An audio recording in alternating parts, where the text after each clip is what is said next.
Welcome to the next in the series of AIS Talking Heads. I'm Keith Lewis from Montpellier. I'm here today with my colleague Paul Archer. We're going to spend the next few minutes looking at areas where we can give you practical advice and guidance on how to improve your marketing approaches to include both attaining and retaining customers. Welcome, Paul. Thank you, thank you. If the phone doesn't ring, what are some of the barriers facing businesses in this area? Well, there's two main barriers, Keith. The first one is that people in this business are not natural marketers. They're not good at it, they're good at their trade, they don't have the time or the money to pay for marketing. So that's the main barrier, if you like. The second barrier is their existing customers are going elsewhere, and because they're not keeping in touch with their existing customers. So how can businesses do this effectively, Paul? Well, the best thing to do is to use some automation, but we can talk about that later. The biggest issue here, though, is keeping in touch with customers. You've got to keep your name in the frame, Keith. When you deal with customers, ask them how they want to be kept in touch. Is it phone? Is it weekly? Is it email? And then get it automated. Get a CRM system going. That's a customer relationship management system, like Salesforce.com. They're not expensive. They attach to your Outlook. And it means you can automatically keep in touch with your customers. You can do things like newsletters, emails, database management, that kind of stuff. And that way you keep your name in the frame. So when they have a need, Keith, they contact you to do the business. So Paul, how many businesses actually take a look at themselves and their markets and customers? Very few, Keith, very few. It's about having time, isn't it? But when the phone's not ringing, you've got to examine your business. Some do what's called a SWOT analysis.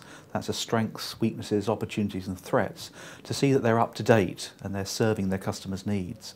And that way you can really get your value proposition going. What is the value you provide to your customers? Is it the right value? I mean, ask your customers themselves, what is it about you they like? And then examine where your business is coming from, and maybe you want to diversify into other business areas. But it's about examining yourself and what you provide your customers. So how can we enhance our relationships with customers and maximise our opportunities for business? Well, it's about getting new business, Keith, isn't it? And to do that, first of all, you've got to target who your customers are. Who are your new customers that you want to target? Then you've got to make contact with them. Get your CRM system working for you and make the call or send the email. We call this the 14-point touch point, because you've got to touch them 14 points, 14 times before you actually get through to them, and then you can talk to the decision maker. And the last thing there, Keith, is get your pricing right. This is a construction industry. You've got to get your pricing right. Is it competitive? So they're two key things for you. Paul, it's obviously great when you win business. We all feel fantastic and everything, and it's nice to know why we won the business. But when we're unsuccessful, that's just as valuable to know why, isn't it, that we were unsuccessful? Oh, absolutely, Keith. And businesses don't. If they lose a contract, they kind of hunker down and not worry about it, but they should find out where they went wrong. Contact the buyer, talk to them about where they could improve. Best done by email, though, because people don't like to tell you face-to-face. So email them and they'll tell you what you need to do to change, and then change. So what are some of the practical ways that people can use to reach their customers, Paul? Well, there's lots, Keith, isn't it? But it's down to time and money, isn't it? The first one is get your web presence, get your online presence sorted, because your customers will check you out online. They want to know that you're an expert in the job that you do. So websites, blogs, whatever it is that you need to show them that you can do the job and do it well.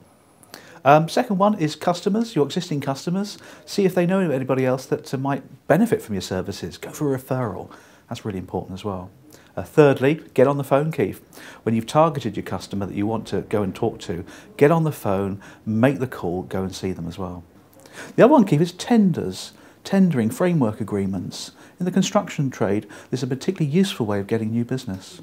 You mentioned tendering and framework opportunities, and that's pertinent very much to the construction industry as well as others. Within the toolkit that we've developed to support this film, we've provided links to tender opportunities, tendering sites, so that AIS members can access for free so they can register with them. What other activities could people undertake? Well, there's one final one, Keith, and you either love this or you hate it, and that's social media. It's here to stay. With social media, the AIS members really ought to get onto Twitter and start following their customers at least. With Twitter, you can tell them all about your expertise. Facebook, I think that's for personal use, isn't it? But if your consumers are your customers, then you want a Facebook fan page or business page. And the last thing about social media is get your LinkedIn profile sorted. If you are the business, for example, your customers will check you out on LinkedIn. You have a full CV on there, demonstrating your expertise, that you're the people for the job. So that's social media, Keith.